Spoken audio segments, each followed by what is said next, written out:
So the history of Sikhism, if we go back to 1469, when the first Guru came upon the earth, and a predominant scholar within Sikhism, he writes that about that time when Guru Nanak came upon this earth, it felt as if the earth was crying out to be saved because the weight of sin had got so heavy.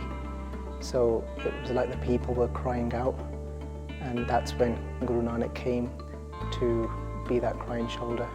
Nanak Bacha, they were born in a place called Talwandi, and ever since they were a child, so they would always be very different to the other children, and they'd always speak words of wisdom.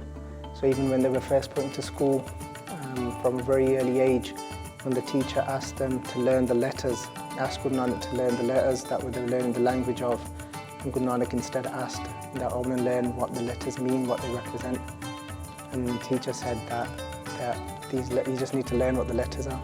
And Guru Nanak said, without a meaning to anything, it's like being in darkness. So even from a young age, he spoke these wise words, which we call Bani. Bani meaning the direct words of God came through Guru Nanak even from a child. He spoke words of wisdom, where even then the teacher said, he's already a learned person and we can't teach him anything, he's actually here to teach us. So Guru Nanak wasn't out there to try and convert. He wasn't trying to convert any other religion. He wasn't trying to pull people away from where they are.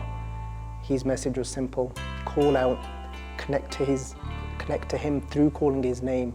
And when you do connect to him, the result of that will be that your actions will be purified. That if we relate back to how is the message given out through this leaflet, is for everyone to understand that the first thing we all have in common is that we are human beings. That's the one thing that we all have in common, and we all feel the same things.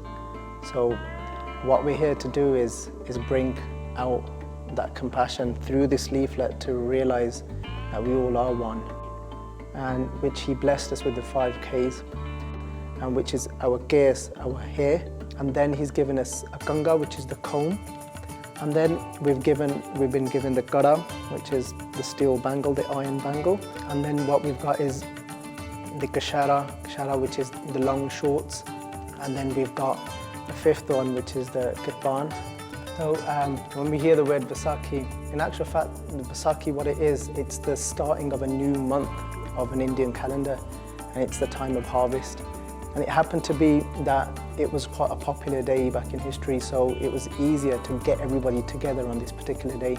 Our scriptures are divided in musical measure, so into melodies, which we can still experience and bring that same emotion back out that the Guru sang in.